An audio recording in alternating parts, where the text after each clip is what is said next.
یاد رکھیے کبھی کبھار کوشش کیا کریں اپنے آپ کو اپنی عدالت کے اندر پیش کیا خود کو پوچھ لیا کرو گناہ کنے کیتے نے تے نیکیاں بس چھوٹا سا واقعہ آپ کی سامنے کروں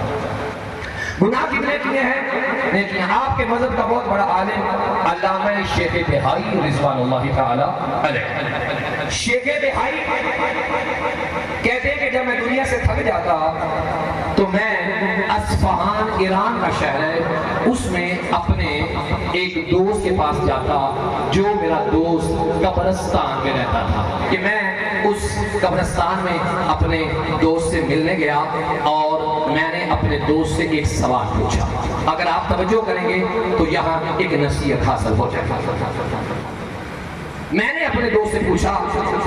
کہ بتا میرے ساتھ قبرستان کے اندر کوئی عجیب و غریب واقعہ ہوا ہے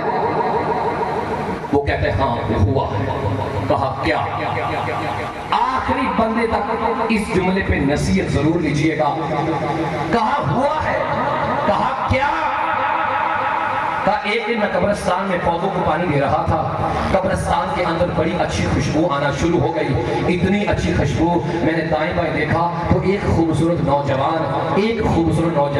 سفید کپڑوں میں قبرستان میں آ رہا ہے میں نے کہا اسی نے اچھی خوشبو لگائی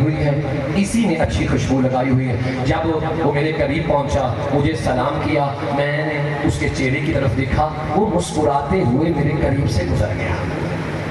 میں اپنے کام میں لگ گیا تھوڑی دیر بعد قبرستان سے گندی بدبو آنا شروع ہو گئی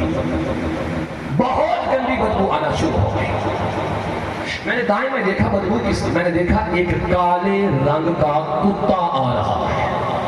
میں نے قبرستان میں کالا کتا میں نے ایک پتھر اٹھایا کتے کو مارا کتا بھاگا نہیں بلکہ میرے آگے سے گزر کے آگے بڑھ گیا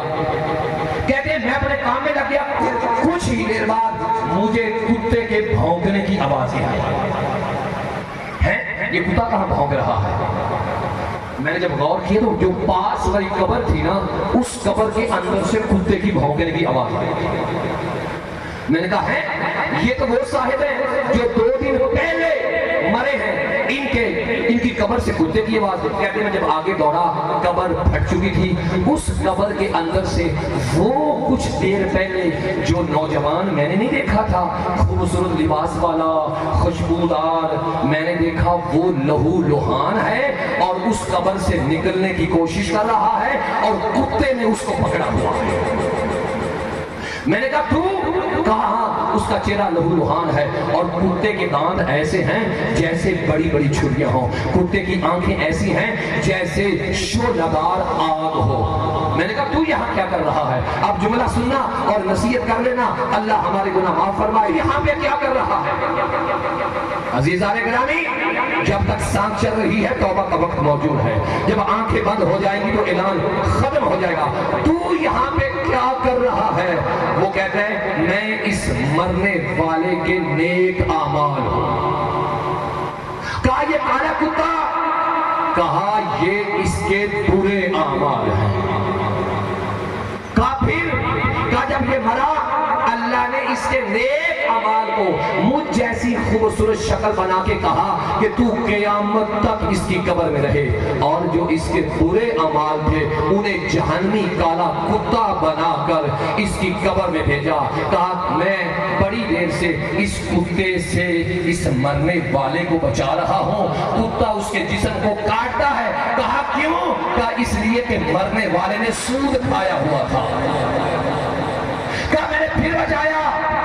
کتے نے پھر کاٹا کیوں مرنے والا زناکار تھا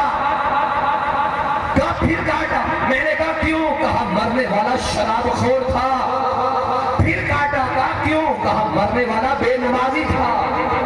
کہا جب میں بچا کے تھک گیا نا اب اس کتے نے میرے اوپر حملہ کیا ہے اور مجھے لہو لہان کر دیا ہے اب اس کی نیکیاں ختم ہو گئی ہیں اب اس کے گناہ جانے اور مرنے والا جانے کہا کب تک رہے گا کہا طلوع قیامت تک یہ کتا اس کے جسم کو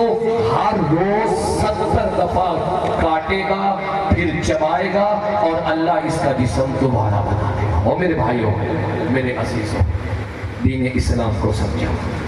یہ دین بڑا عظیم ہے،